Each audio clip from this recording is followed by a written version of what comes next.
Assalamualaikum warahmatullahi wabarakatuh. Selamat berjumpa kembali. Di sini saya ingin mencoba untuk menyampaikan tentang hukum satu termodinamika ya. Di termodinamika itu merupakan cabang ilmu pengetahuan yang mempelajari hubungan antara bentuk-bentuk energi. Bentuk-bentuk energi dapat berupa energi kimia, energi listrik, energi panas, energi radiasi, dan lain-lain. Termodinamika sangat penting dalam kimia karena dengan termodinamika dapat diduga apakah suatu reaksi akan berlangsung atau tidak, dan juga bagaimana mendapatkan kondisi optimum yang dapat memaksimalkan produk. Sekarang apa yang dapat Anda bayangkan dengan peristiwa ini? Ini gambar yang pertama merupakan bor dengan kayu, dan ini juga merupakan mata bor ya. Di sini di bor ini melakukan kerja. Yang pertama dia menghasilkan gaya tekan ya, menghasilkan usaha. Kemudian dari mata bor ini dia menghasilkan panas karena dengan tekanan dan putaran yang sangat tinggi dan menghasilkan lubang, otomatis mata bor di sini menghasilkan panas. Di gambar yang terakhir di sini kereta api bertenaga uap ini mendapatkan energinya dari pembakaran kayu atau batu bara. Pembangkit energi menguapkan air yang ada di dalam uap air yang memberikan kereta api energi. Kereta modern menggunakan bahan bakar diesel. Kereta api dapat dimodelkan sebagai mesin kalor yang mengekstrak energi dari sebuah pembakaran bahan bakar dan mengkonversi sebuah fraksi darinya ke energi mekanik.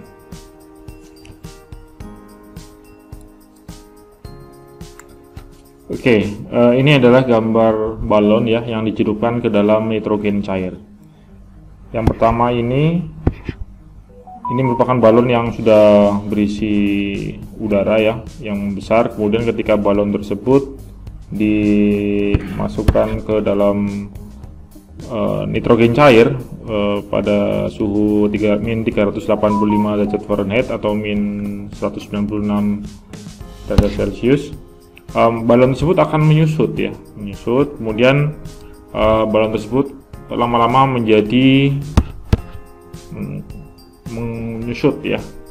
Kemudian ketika balon tersebut diletakkan di tempat yang hangat, maka balon tersebut lama-kelamaan akan mengembang lagi ya. Molekul gasnya itu mengembang lagi di udara yang cukup hangat, kemudian menjadi agak besar, dan terakhir ini menjadi besar kembali. Jadi ini merupakan fenomena ya, menyusutnya balon karena pengaruh dari nitrogen cair.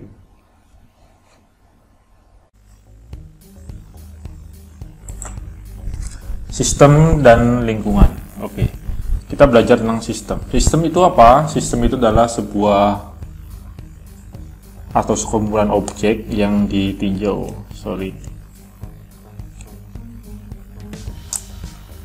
Sedangkan lingkungan adalah segala sesuatu di luar sistem tersebut ya.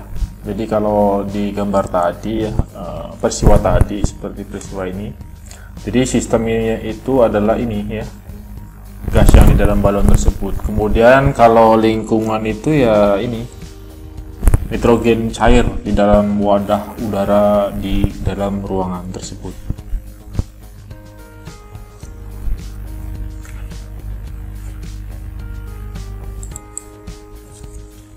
Oke, ini kalau tadi gambar ini balon yang menyusut ya, dan balon yang membesar tadi. Kalau dibagi dua ya, di sini skalanya mikroskopis, kemudian ini skalanya makroskopis. Jadi balon yang menyusut tadi, kalau mikroskopis tadi ditinjau ya, meninjau gerakan atom atau molekul. Jadi kita belajar tentang sistem ya. Jadi kita meninjau gerakan atom atau molekul dalam gas tersebut, kemudian mempelajari proses perubahan sistem secara mikroskopis. Biasanya ini dipelajari dalam subbab kimia fisika ya, yang biasanya di mekanika statistik, contohnya belajar tentang teori kinetik gas. Kemudian kalau dari segi makroskopis, kita dalam sistem tersebut meninjau besaran yang terdeteksi secara langsung ya, seperti pressure, volume, temperatur, dan massa ya.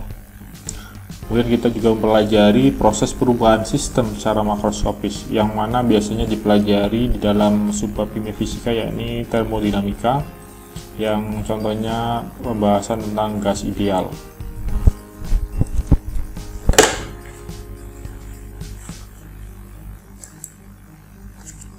Oke, di sini kita mempelajari tentang berbagai jenis sistem. Sistem yang pertama adalah sistem terisolasi ya. Kemudian ini merupakan gambar sistem yang tertutup, dan yang ketiga ini gambar sistem yang terbuka. Jadi contohnya dalam isolasi sistem tersebut tidak terjadi transfer energi dan transfer materi antara sistem dan lingkungan ya. Jadi dalam wadah ini ada energi yang disalurkan oleh matahari tadi tidak bisa masuk menembus ke dalam wadah tadi karena memang terisolasi ya. Sinar tersebut memantul kembali. Sedangkan gambar yang kedua, yakni sistem tertutup ya, tidak terjadi transfer materi antara sistem dan lingkungan, tapi boleh terjadi transfer energi. Jadi di gambar ini kita melihat dalam wadah yang seperti kaca ya, di sini kaca, kemudian energi yang disalurkan dipancarkan oleh matahari masuk menembus wadah tersebut ya, masuk ke dalam air di dalam wadah ini. Jadi materinya itu tidak terjadi transfer ya, tapi energinya terjadi transfer ya. Kemudian ada gambar yang terakhir yakni sistem terbuka ya. Jadi pada gambar ini tidak dapat terjadi transfer energi ya maupun transfer materi antara sistem dan lingkungan. Maksudnya dapat terjadi maksudnya ya. Jadi ketika ada bola dilemparkan ke dalam wadah tersebut, yang mana wadah tersebut tidak ada tutupnya, di sini terbuka dan kemudian menghasilkan luapan air ya, percikan air karena memang dilempar bola, sehingga air tersebut tumpah keluar. Kemudian juga ada energi yang masuk dari matahari. Ya, ini merupakan sistem yang terbuka ya. Kemudian ini adalah contoh daripada sistem terbuka ya. Ini ada sebuah pulau, yang mana dalam pulau tersebut terjadi pertukaran materi ya, atau air ya, antara sistem dan lingkungannya, dan terjadi transfer panas atau radiasi matahari. Jadi ini matahari memancarkan sinarnya ke bumi, kemudian di sini ada evaporasi ya, ada evaporasi dari danau lah, sungai, tanah, kemudian ada juga transpirasi di sini ya. Jadi material air tersebut naik ke atas, kemudian ketika di atas terbentuk mendung, maka di sini terjadi hujan ya. Nah, di sini juga ada transfer dari atas ke bumi. Ini adalah contoh sistem terbuka ya, di sebuah pulau ya. Jadi ada siklus ya, pertukaran energi dan materi di sini. Kalau ini contoh daripada sistem tertutup ya. Ini ada bumi, jadi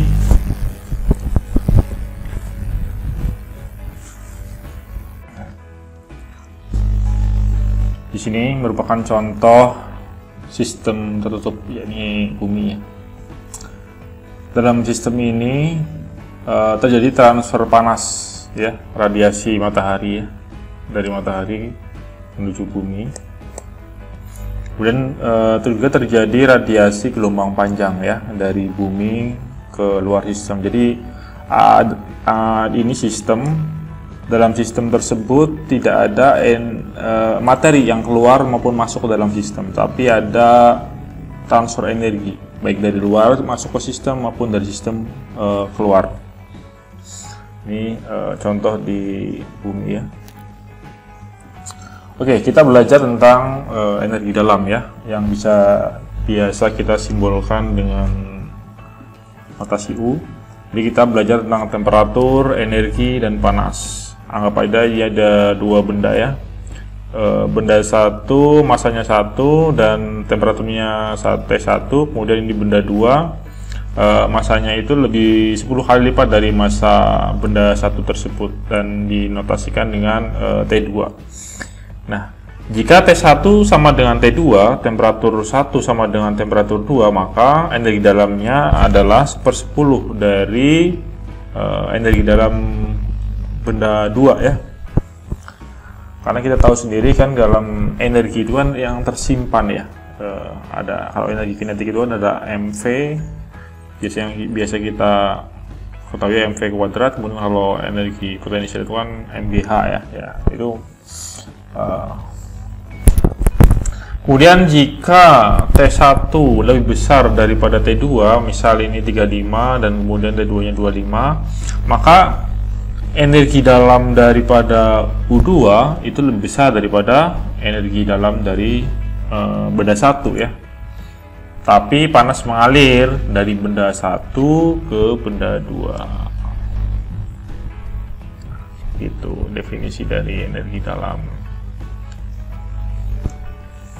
Jadi dari peristiwa tersebut kita bisa menyimpulkan bahwa energi dalam atau U adalah jumlah total dari berbagai jenis energi yang dipunyai seluruh atom atau molekul penyusun suatu benda. Temperatur yakni ukuran dari energi kinetik rata-rata dari individual molekul. Sedangkan panas yakni transfer energi ya, dalam hal ini energi panas dari satu objek ke lainnya karena perbedaan suhu. Oke. Dalam gas ideal, nilai energi dalam itu adalah 3/2 NKT ya, atau sama dengan 3/2 nRT, di mana N ini biasa bilangan Avogadro, konstanta Boltzmann, dan temperatur, kemudian ini bilangan mol, ini R tetapan, dan T temperatur juga. Jadi dalam gas ideal tersebut yang biasa kita kenal dengan gas monoatomik ya, itu adalah hanya sumbangan dari gerak translasi saja, tidak ada gerak vibrasi dan tidak ada gerak rotasi. Oke. Jadi energi dalam dari gas ideal hanya fungsi dari temperatur ya. Dan energi dalam gas nyata adalah fungsi dari PVT, pressure, volume, dan temperatur. Kemudian atom berelektron banyak ya, pada atom berelektron banyak, energi dalam selain berasal dari sumbangan gerak translasi juga merupakan sumbangan dari gerak rotasi dan vibrasi ya. Jadi kalau atom yang satu ya monoatomik ya cuma translasi, tapi kalau yang berelektron banyak ya ada rotasi dan vibrasi. Kemudian pada benda padatan dan cairan ya, energi dalam selain terdiri dari energi kinetik juga biasanya berasal dari energi potensial seperti listrik, kimia, dan sebagainya.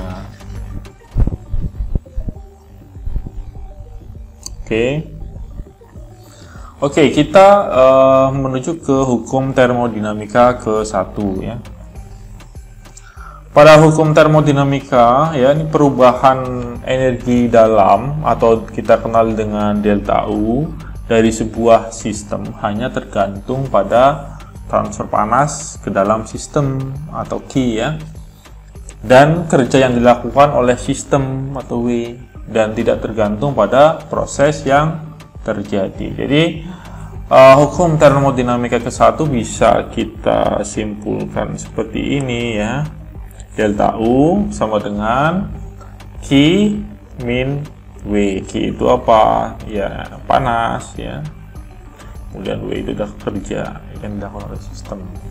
Jadi ini kalau katakanlah ada kotak ya, di sini ada sistem, kemudian ada Q panas masuk ke dalam sistem dan panas keluar sistem ya. Ini adalah lingkungan sekelilingnya. Jadi hukum termodinamika 1 seperti ini.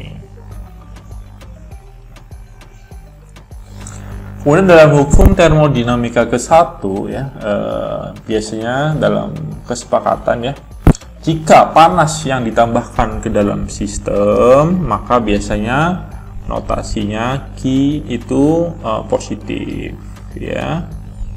Kalau panas yang dilepaskan dari sistem, biasanya Q-nya negatif. Dan kerja jika dilakukan pada sistem, maka nilai W-nya negatif. Dan kerja yang dilakukan oleh sistem, maka nilai W-nya atau kerjanya positif. Jadi hukum termodinamika ke-1 merupakan hukum kekekalan energi. Oke.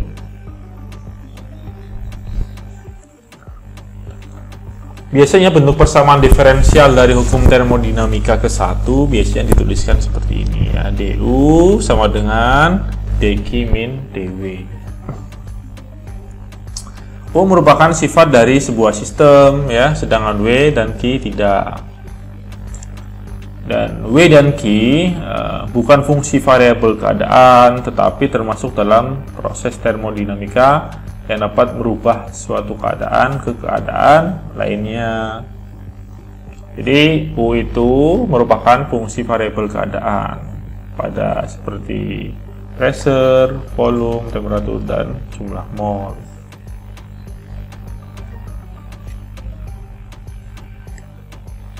Oke, kalau laju aliran energi dari ini biasanya kita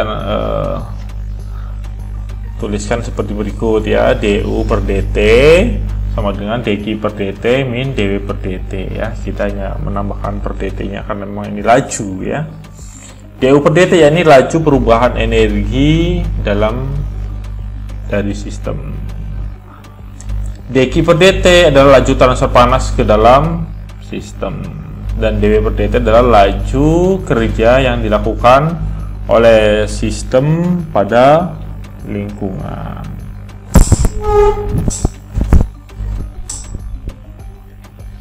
Oke, tadi kita di awal udah menunjukkan ada ini gambar bor ya, kemudian ini ada kompor.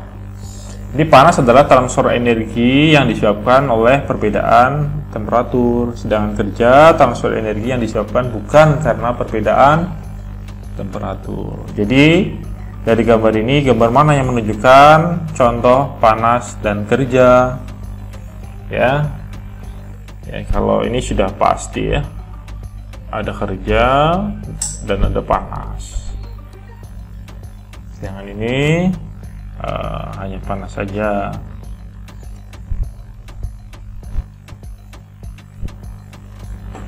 Oke, kerja dan perubahan volume. Jadi kerja itu dilakukan oleh gas pada suatu sistem tertutup dengan piston yang dapat bergerak. Oke, ya, di sini katakan ada contoh. Jadi kerja untuk menggerakkan piston sejauh delta X di sini ya. dW sama dengan Fdx sama dengan PAdx sama dengan PdV ya. Jika selama kerja volume bertambah, maka jika bertambah makanya W-nya positif ya. Dan jika volumenya berkurang, maka W-nya negatif.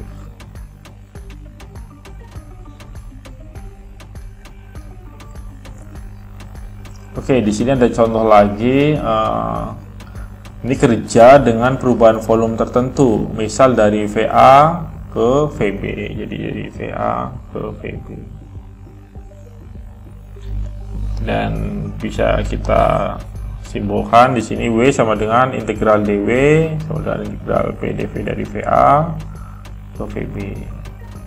Jadi di sini ada di ordinat di sini adalah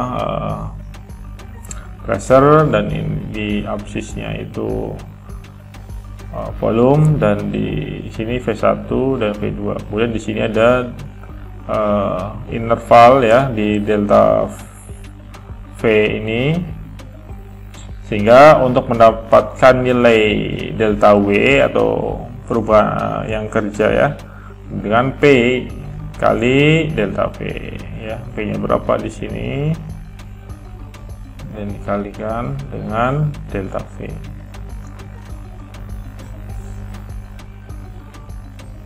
Gitu ya. Oke, kita ke aplikasi hukum termodinamika ke-1 ya.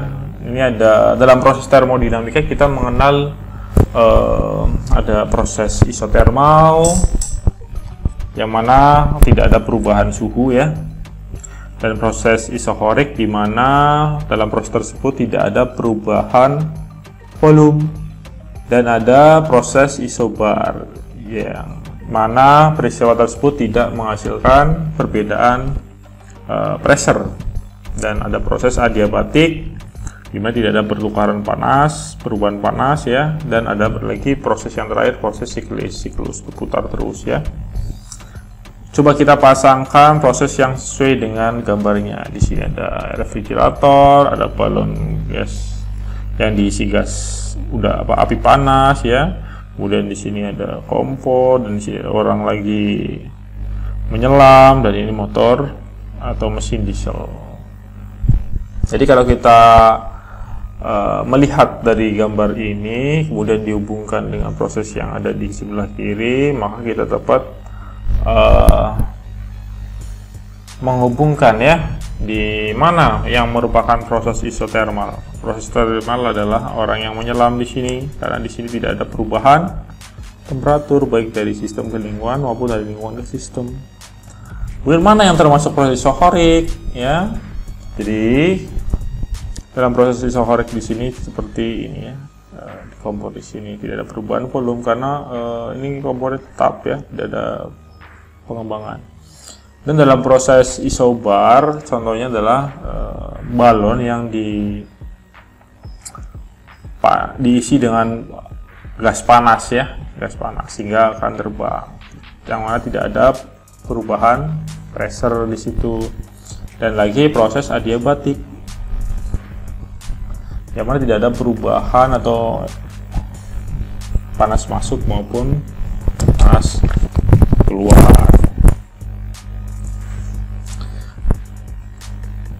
Ini di mesin diesel di sini ya. Dan lagi ada lagi proses siklik ya, proses siklus ya.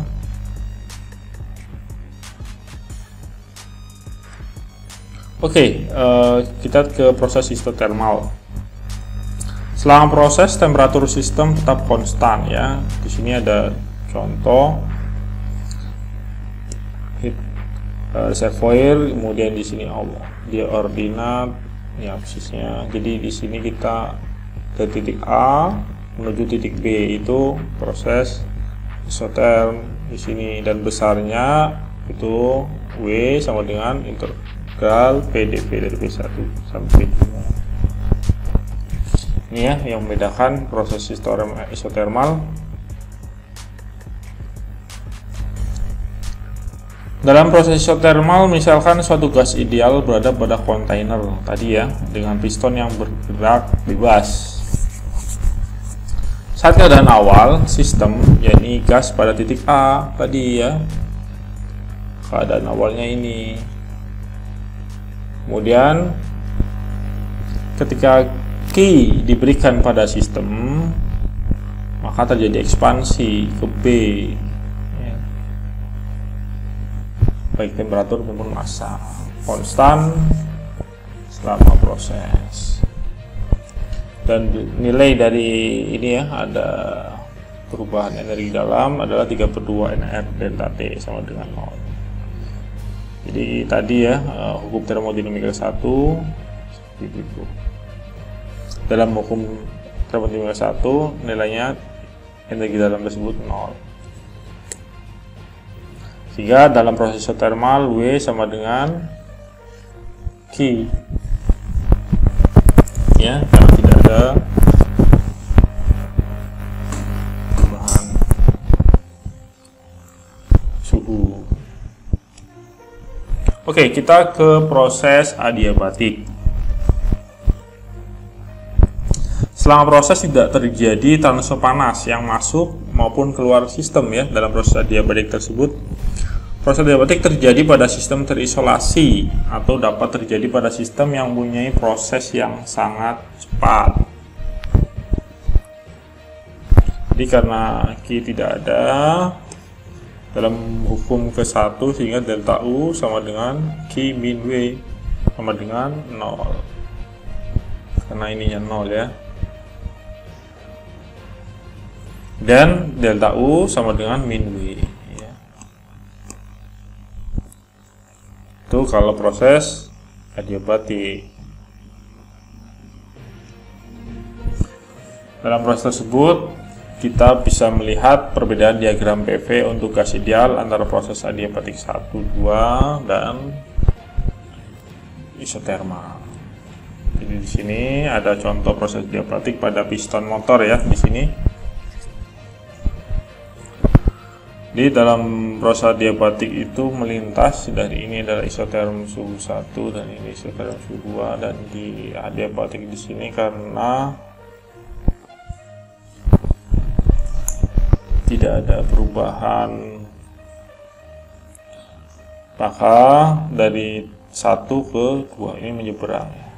Ini adalah proses adiabatik.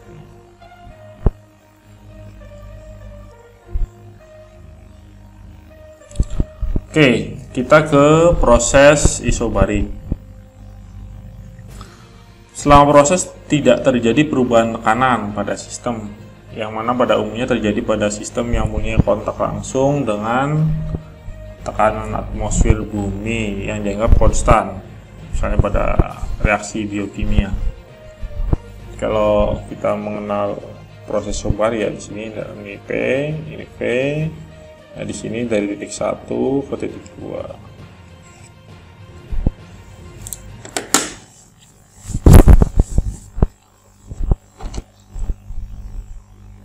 Kemudian pada proses isohorik, selama proses volume sistem tidak mengalami perubahan ya.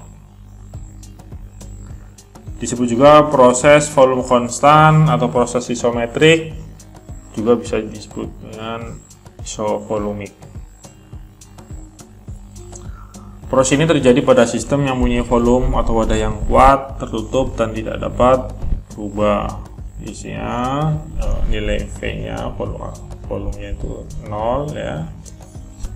Jadi W-nya sama dengan 0. Sehingga pada bunyi hukum termodinamika ke-1, delta U sama dengan Q min W. W-nya 0 ya. Jadi delta U sama dengan Q.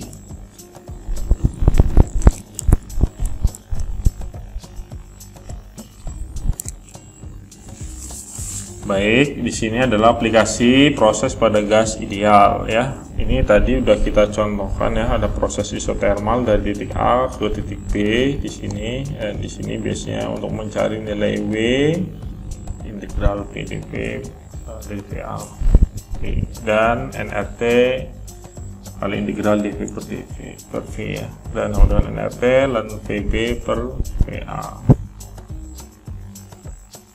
Itu kalau isotermal. Kemudian kalau isobarik tadi ya, dari ini isobar tekanan yang tetap. Nah, untuk mencari nilai W sama dengan PB kali VB min VA, kemudian nRTB kali 1 min VA per VB di sini ya. Ini proses isobarik. Kemudian ada lagi proses isohorik ya di sini. Jadi nilai kerjanya itu sama dengan 0. Sampai D ya, karena memang tidak ada perubahan volume di sini ya di proses isohorik. Oke, kita ke ekspansi bebas. Ekspansi bebas adalah salah satu bentuk proses adiabatik ya, di mana gas berekspansi secara adiabatis tanpa melakukan kerja. Jadi kalau misal ada tabung, di sini ada ini ya, ada katup. Ketika katup dibuka, ini adalah tekanan gas yang sudah dimanfaatkan dan ini kosong. Ketika katup juga, gas berekspansi ya, berekspansi menuju tekanan.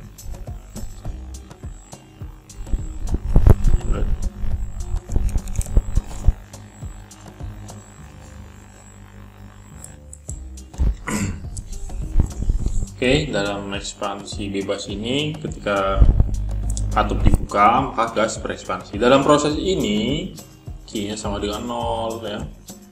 Tidak ada panas yang masuk maupun keluar daripada sistem ya. Dan juga ada W-nya itu juga 0 ya, karena dalam proses tersebut tidak menggerakkan objek apapun ya. Jika dalam hukum termodinamika ke-1, delta U sama dengan Q min W sama dengan 0 ya. Q-nya 0, ini W-nya juga 0 ya, sehingga delta U sama dengan 0. Itu ekspansi bebas. Kemudian dalam proses siklik, yakni sistem kembali secara periodik ke keadaan termodinamika yang sama ya. Proses ini dapat diamati terjadi pada sistem yang natural dan teknologi. Sistem natural dan teknologi misalnya mesin, refrigerator, kompresor udara, osilasi, gelombang suara. Ini ada proses klik di sini ya. Di sini ada PV ya, diagram PV dan diagram PV. Jadi dari nilai A ke B ya, dari A ke B begitu juga muter terus ya, A ke B.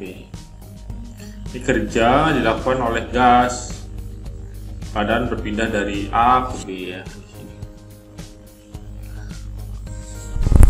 Dan kalau di sini kerja dilakukan gas sepanjang satu siklus ya.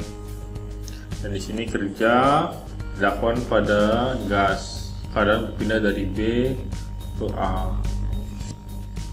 Ini dari B ke A, kemudian ini dari A ke B. Ya, gitu. Ini adalah proses siklis.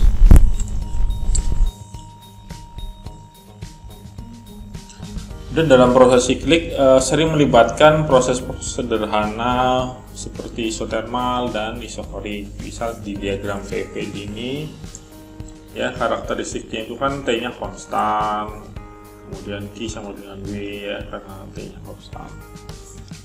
Kemudian kerja oleh gas ini nilai W ini ya, nilainya ini, dan relasi lain untuk itu PV sama dengan konstan. Dalam proses isokorik ya, V-nya itu kan konstan sehingga Q sama dengan delta U, dan ini kerja oleh gas. Ini pada isokorik Q sama dengan N Cv delta T, di mana C panas molar dari pada volume tetap. Oke, juga ada lagi proses yang melibatkan adalah isobarik dan adiabatik. Nah, kita udah kenal isobar yang merah ini ya, dan adiabatik yang merah juga ini. Diagram PV tersebut ya, dibrak.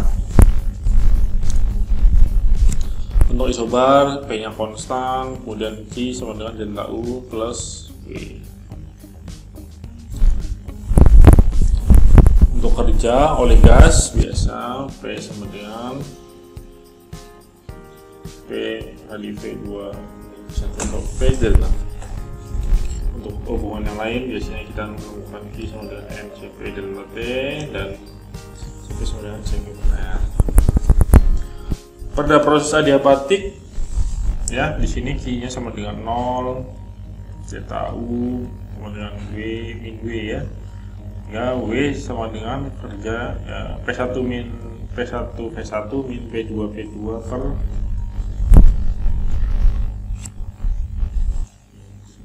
gamma min 1. Oke, ini PV gamma konstan. Oke, kita beralih ke panas jenis molar ya.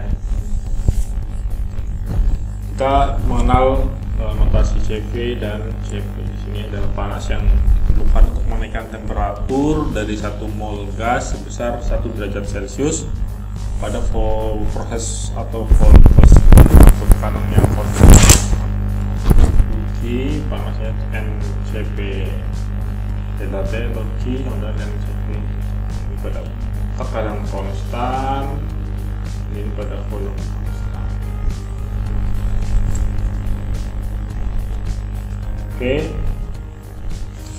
Oke. Dalam tabel ini adalah specific heat of gas ya pada suhu 15 Celsius. Ini adalah pada jenis molar dari gas ya. Ini ada monoatomik helium dan neon, ini diatomik nitrogen oksigen, triatomik karbon dioksida dan H2O, dan ini poliatomik ya. Nah, di sini adalah nilai dari specific heat ya. Kemudian di sini adalah nilai molar specific heat CP. Jadi kalau kita lihat sesama di sini itu nilai CP itu selalu di bawah 2, CR min 2 ya. CP min 2. Jadi mengapa nilai CP tersebut ya, ini nilai ini hampir selalu bernilai 2 plus nilai CP ya. Kan selalu terus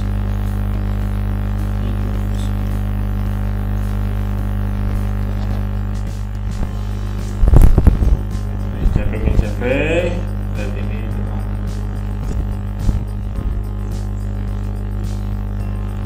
oke. Di tabel selanjutnya kalau kita lihat ya, di helium dan neon bersama-sama gas monoatomik itu nilai dari CP-nya itu juga sama dan nilai CP-nya juga sama.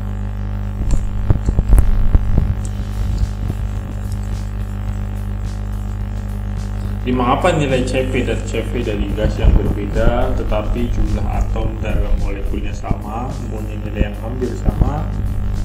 Jadi kenapa ya? Di sini ada dua gas yang berbeda dalam nilai CP-nya sama dan nilai CP-nya juga hampir sama.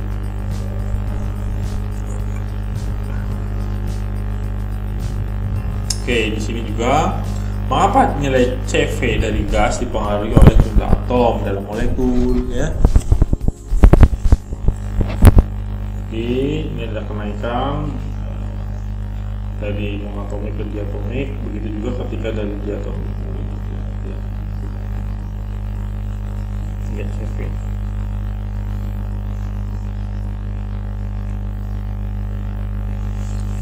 Jadi tadi nilai CP hampir selalu bernilai 2 plus nilai CV ya.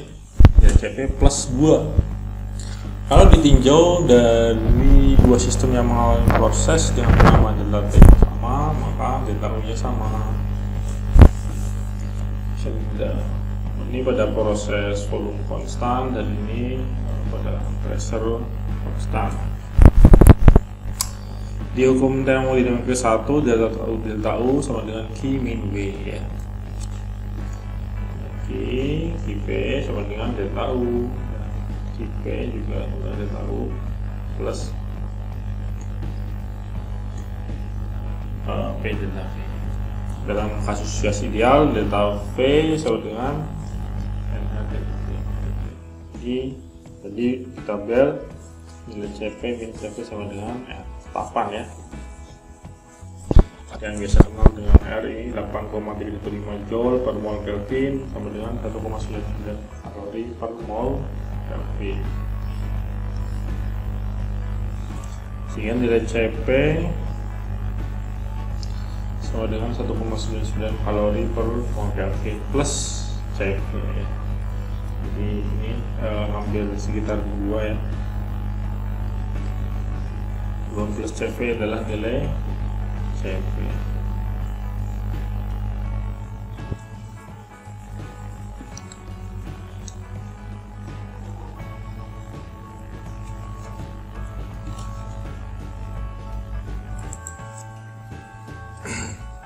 Oke.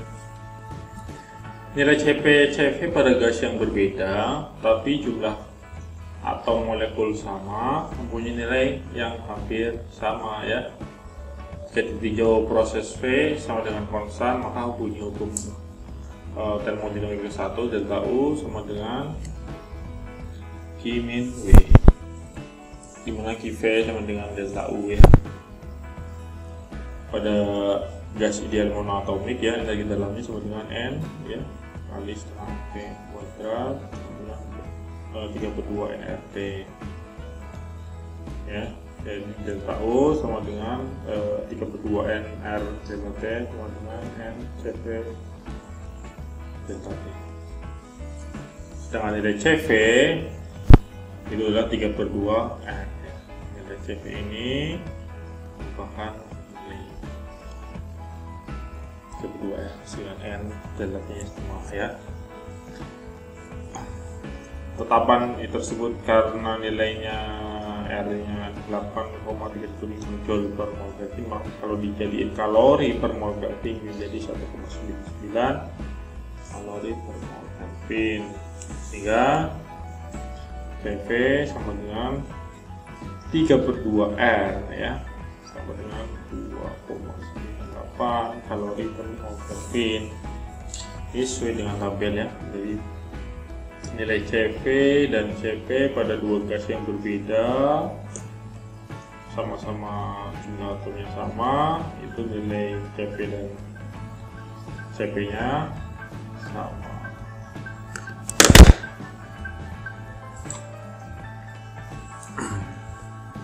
Oke. Nilai CV dari gas dipengaruhi oleh jumlah atom dalam molekul ya. Dalam gas ideal monoatomik itu delta U sama dengan M kali setengah MV kuadrat sama dengan 3/2 nRT. Ya, nilai CV nya itu kan 3/2 R ya.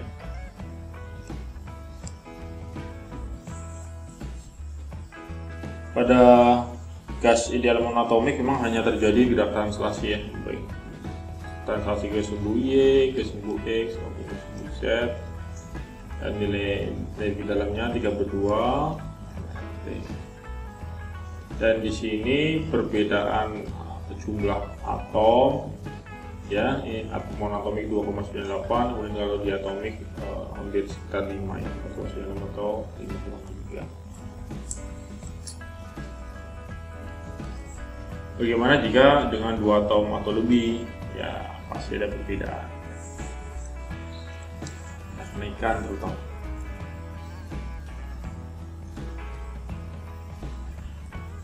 Oke, kita mengenal juga pernah ya kemarin ekuipartisi molekul beratom banyak ya.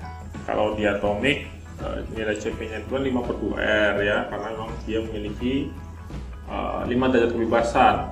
Yang pertama 3 translasi dan 2 rotasi. 3 derajat kebebasan tersebut ini ya, arah X, Y dan Z ya, di sini 3. Kemudian rotasi ya, rotasi dengan sumbu sejajar, sumbu 2 atom dia pegang, dan rotasi dengan sumbu tegak lurus ya.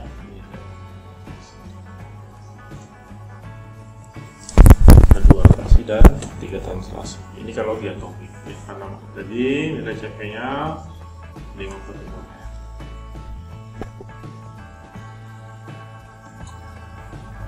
Ya, di sini kalau lebih dari 2 ya, ada gerak translasi 3 ke arah X, Y, Z, dan rotasi juga, dan ada vibrasi, di mana vibrasi itu ada energi kinetik dan energi potensial.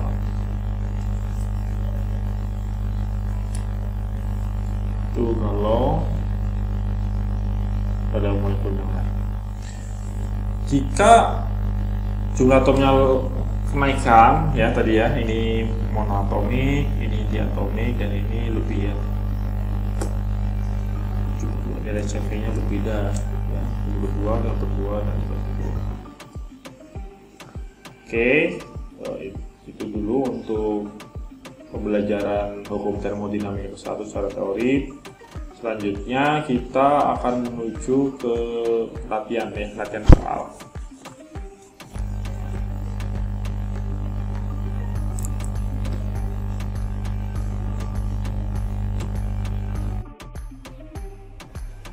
Latihan nomor 1. Berapa kerja yang dilakukan terhadap sistem jika gas dikompresi melawan tekanan konstan 5 atmosfer dan gas dikompresi dari 5 liter menjadi 1 liter pada suhu 300 Kelvin. Nyatakan kerja dalam kilojoule.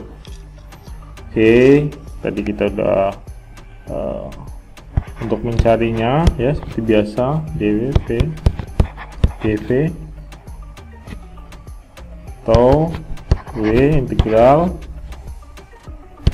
1V2 PdV ya, kan tadi udah dijelasin juga. V2 min V1 ya kan. Karena P konstan maka W sama dengan 5 atmosfer 1 min 5 liter ya tadi, dengan min 20 atmosfer desimeter kubik. Oke,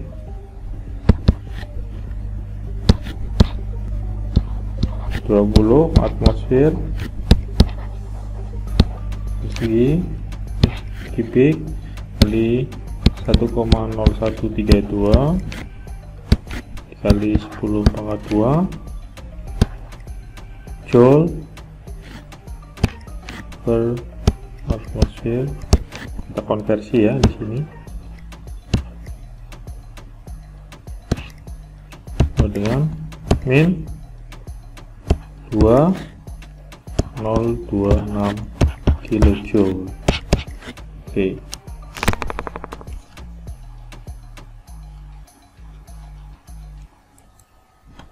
Nomor 2 ya. 1 mol gas ideal pada 3 atmosfer dan suhu 300 Kelvin diekspansi secara isoter menjadi 2 kali volume semula melawan tekanan eksternal 1,5 atmosfer. Hitung W. Jadi kita perlu menghitung volume 1 dulu ya. Volume 1 kalau di PPRRT ya. Ini kan di 0,082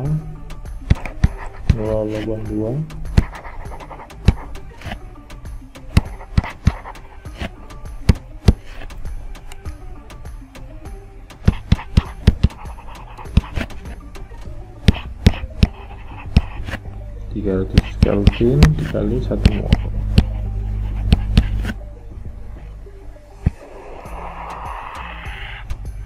Atmosfer.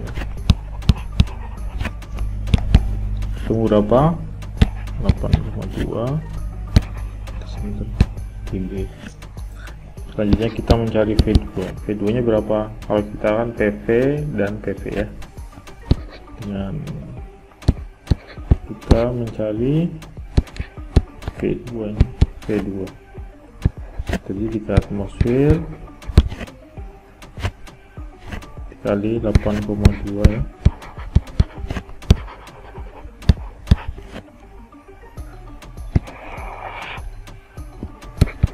Kedua atmosfer sama dengan 16,4 desimeter kubik.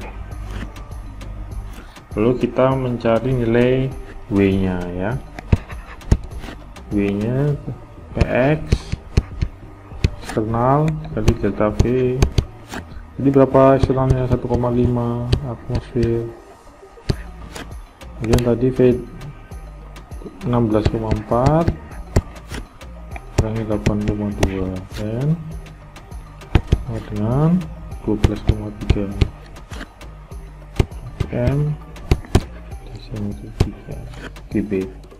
Kemudian 1,246 10 pangkat 3 joule. Karena kerja dilakukan oleh sistem, maka nilainya positif di sini. Kalau tadi ini negatif, jangan ini positif. Karena positif. Oke, Oke, nomor 3. 1 mol gas ideal pada 3 atmosfer. Dan 300 Kelvin diekspansi secara isotermal dan reversibel menjadi 2 kali volume semula. Hitung kerja yang dilakukan. Karena ekspansinya reversibel, maka harga W adalah, tadi udah dijelasin, W T ln P2 P1 1 mol kali 8,314 Joule Kelvin mol kali 300 Kelvin ln 2 P1 P1, sehingga sama dengan 1,72 kali 10 pangkat 3 Joule. Kerja yang dilakukan dalam ekspansi reversibel lebih besar ya dibandingkan dengan soal sebelumnya.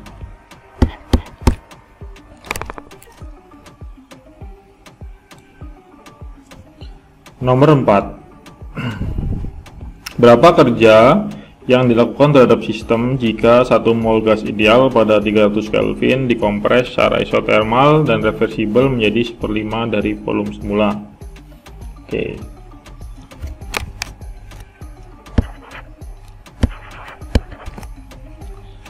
Dengan saya yang sama.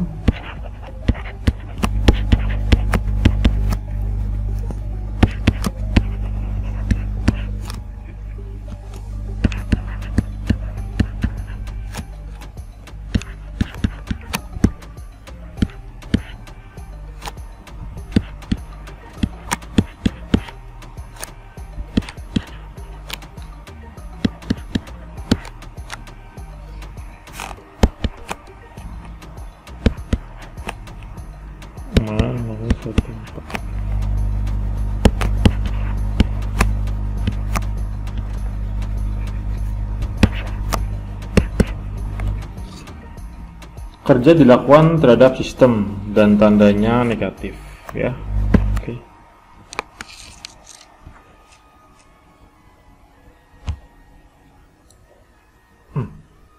Oke, kita ke nomor 5 ya. 1 mol gas menyerap 400 Joule panas pada volume konstan dan temperaturnya naik dari 20 derajat Celcius menjadi 25 derajat Celcius. Hitung harga W, Q, dan delta U. Karena ini gas menyerap panas pada volume konstan ya, sehingga W-nya sama dengan 0 ya. Dari hukum pertama termodinamika tadi menjadi apa? Ya, delta U sama dengan Q ya. Karena W-nya 0 sehingga sama dengan 400 Joule delta U nya. Oke.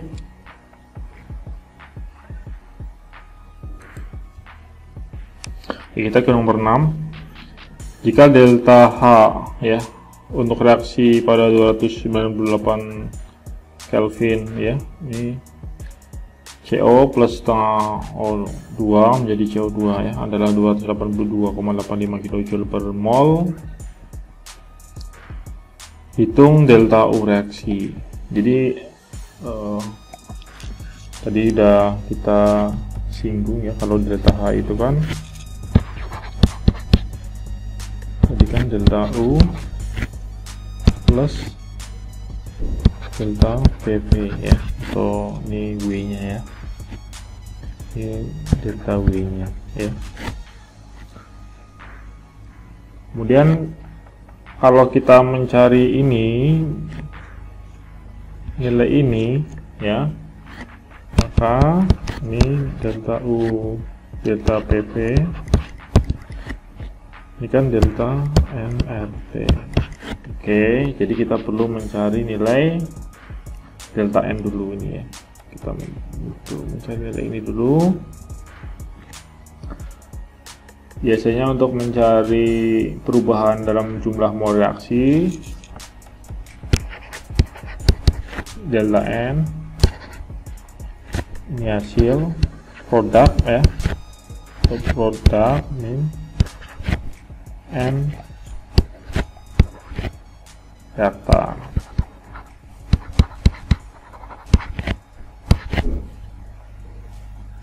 Jadi delta N di sini 1 CO2 ya kan, min 1 CO min setengah CO2 sama dengan min setengah min delta U sama dengan delta H min RT. Dan nilai 282,85 kilojoule per mol min setengah mol kali 8,314 joule mol Kelvin kali 298 sehingga dapat 283,85 kilojoule per mol.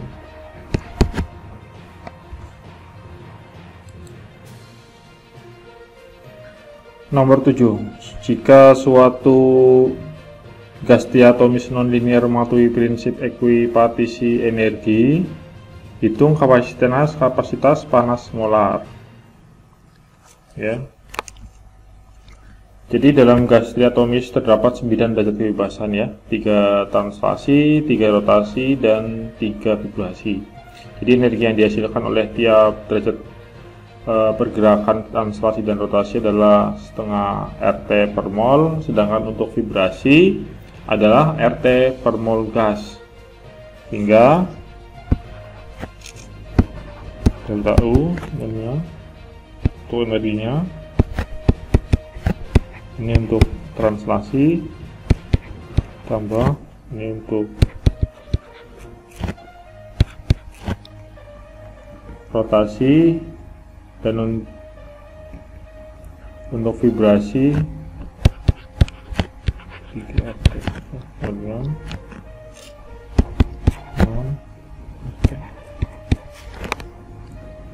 Sehingga untuk mencari nilai ini,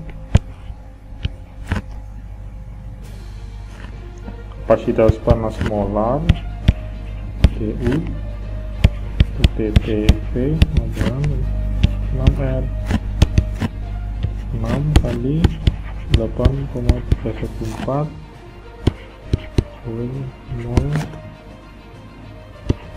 Kelvin 49 joule mol. Oke.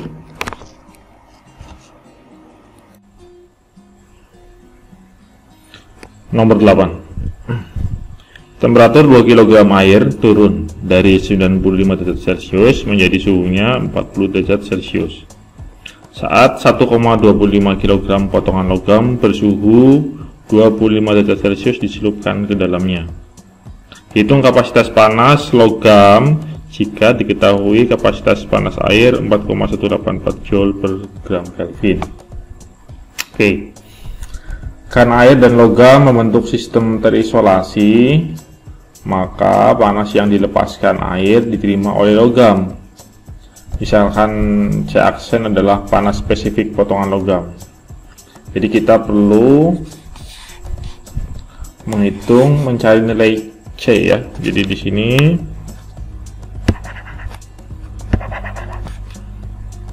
M C delta P ini logam ya, kemudian ini M C delta P ini air. Jadi katakanlah ini C aksen di sini adalah kapasitas panas logam ya. Jadi yang kita cari adalah nilai ini C ini. Jadi kita perlu ya panas yang diterima logam, misal panas yang diterima logam ini M Celsius delta T kan.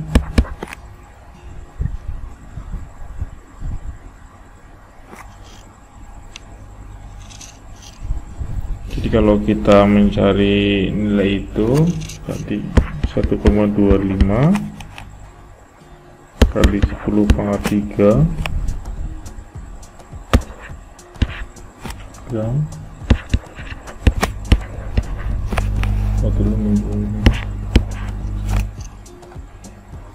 panas yang dilepaskan air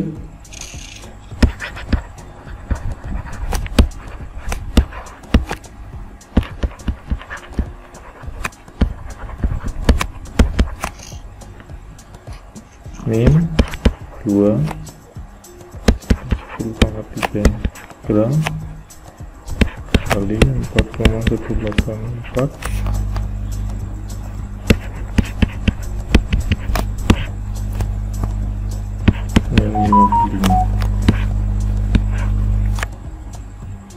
sehingga C nya kita akan mencari nilai C ya, 2 kali 10 pangkat 3 kali 4184 kali 55 ya, 1,25 kali 10 pangkat 3 kali 15 sehingga dapat C nya itu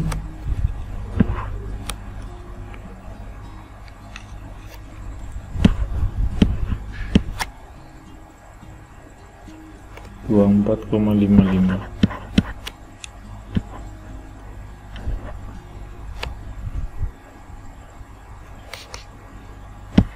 joule per ya, 24,55 joule per Kelvin ya.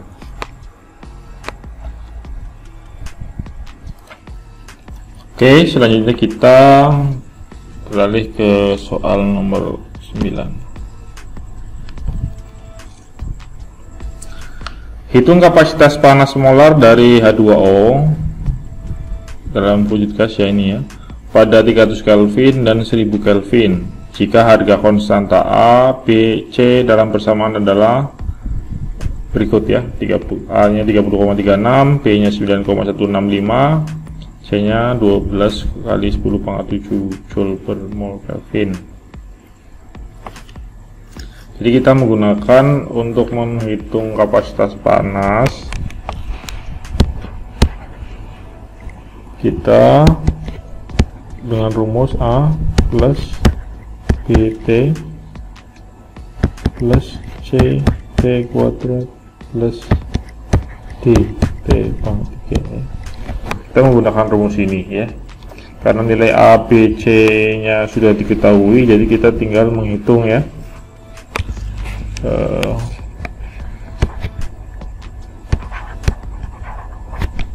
Pada suhu T300 Kelvin, CP sama dengan 3036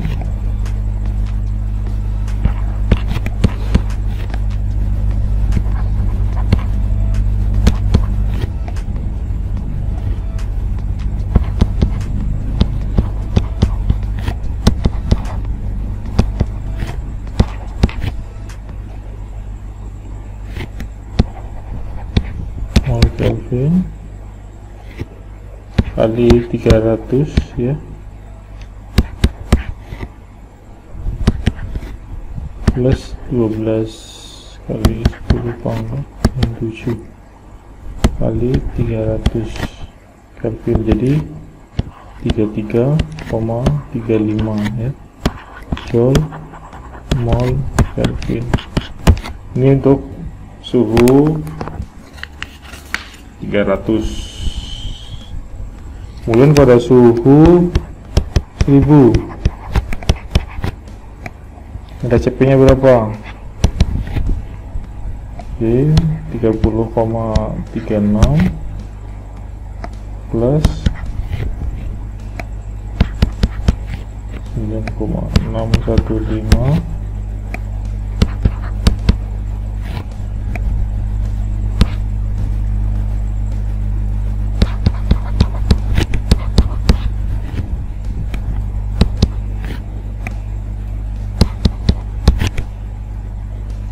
10 pangkat min 7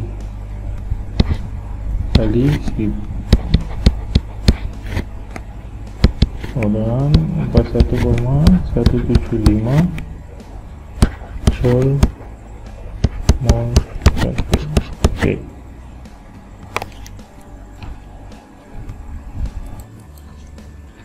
Oke, kita ke nomor 10. Hitung perubahan entalpi dari 1 mol CO gas ya jika dipanaskan dari 300 Kelvin menjadi 1000 Kelvin. Diketahui A 26,86 Joule per mol Kelvin, B 6,96610 pangkat min 3 Joule per mol Kelvin, C nya 8,243 kali 10 pangkat min 7 Joule per mol Kelvin pangkat 3 ya. Jadi untuk menjawab ini ya, ini kan yang ditanyakan adalah perubahan entalpi. Jadi perubahan entalpi ya, kita mencari nilai perubahan entalpi.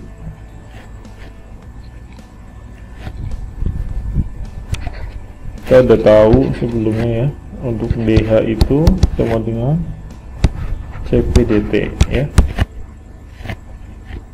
atau DH sama dengan T1 CP/dt.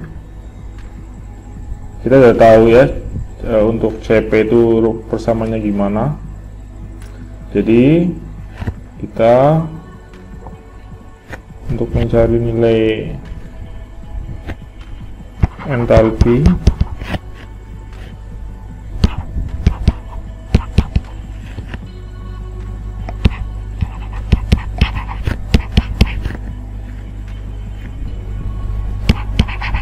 dari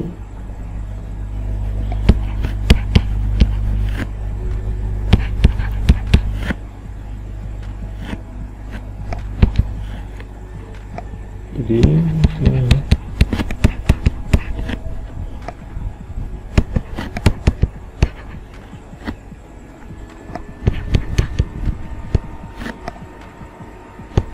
ini T1 kuadrat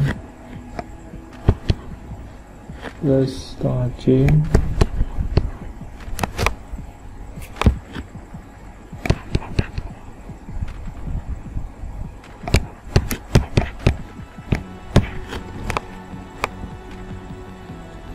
sehingga kalau dimasukin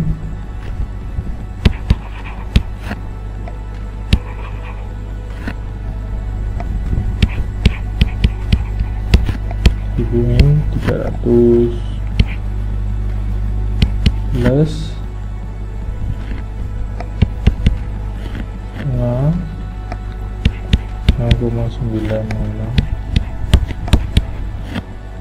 pangkat min 3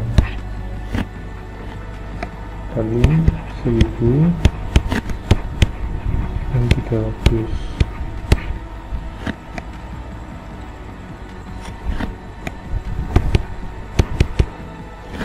plus setengah 8,243 10 pangkat min 7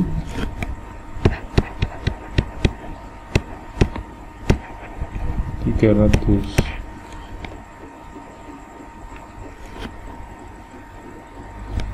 Sehingga didapatkan nilainya 22,24 kilojoule per mol.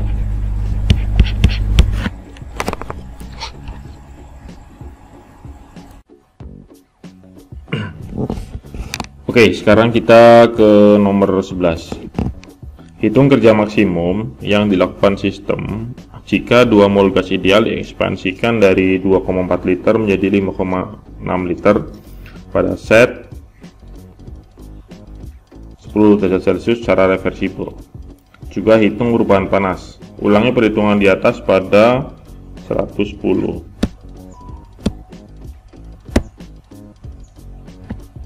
Oke, nomor 11. Pertama kita mencari nilai W ya.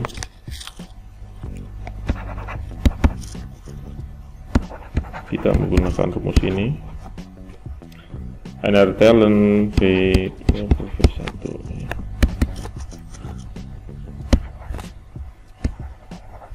Dua mol kali 8,134 joule per mol kali 283 Kelvin kali 5,6 liter ke 2,4 liter.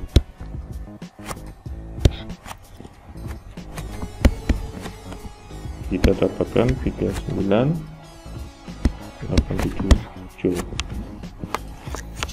Menurut hukum pertama termodinamika ya, Q sama dengan delta U plus W,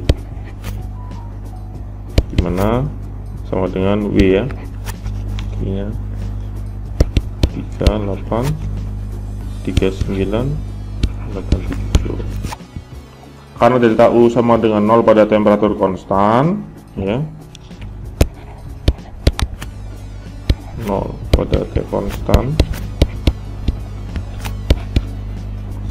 maka T2 ini ya sesuai dengan pertanyaan 273 plus 110 dan 383 Kelvin ya. Untuk mencari nilai dari W ini,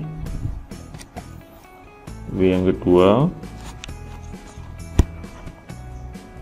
sama ya, NRT ln V2 per V1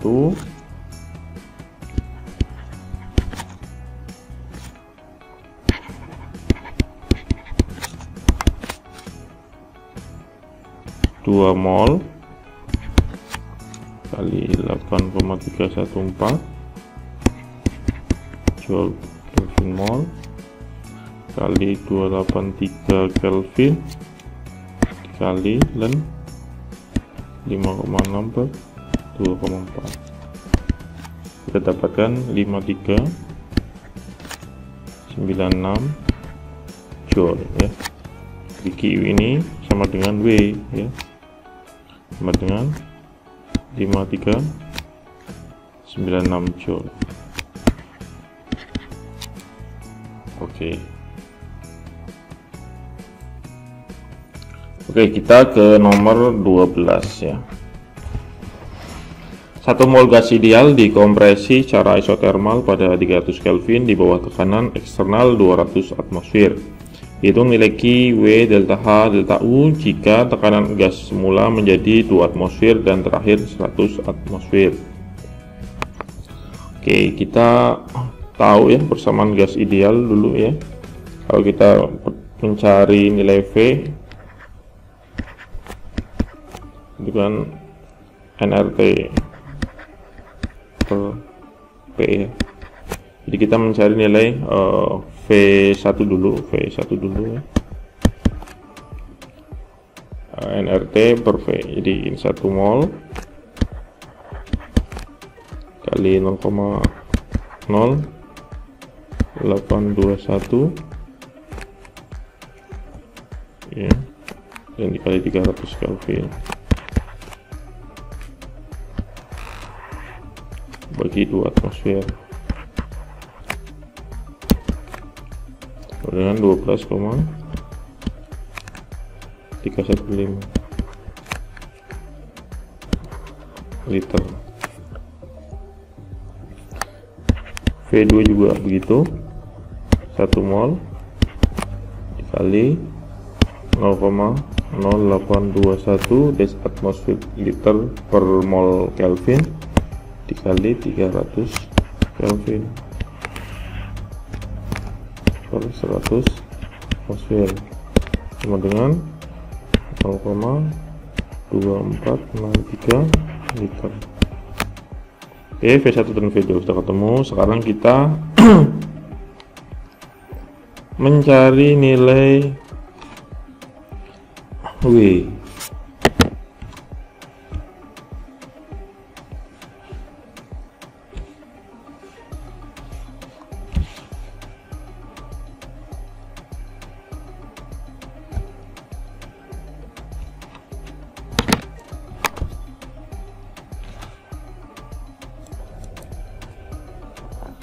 Oke, kita mencari nilai W.